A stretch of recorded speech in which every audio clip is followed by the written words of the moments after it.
Ha, qizlarimga faqirlik yetishdan qo'rqasizmi? Men qizlarimga o'rgatib qo'yganman. Har kecha Voqea surasini o'qisa, ularga faqirlik yetmaydi degan hadisni eshitgansizlar. Har kuni Voqeani bir oy o'qigansizlar. 1 yil o'qigansizlar. Qarasiz, kamchilik tugamayapti.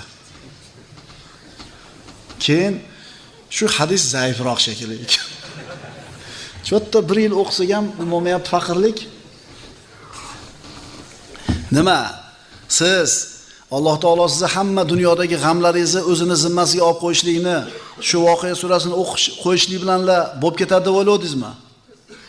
Voqeani xotiningiz kunda o'qiydi, siz ko'chada yuribsiz, maza bemaza lag'vi bilan. Unaqa bo'lmaydi, birodar.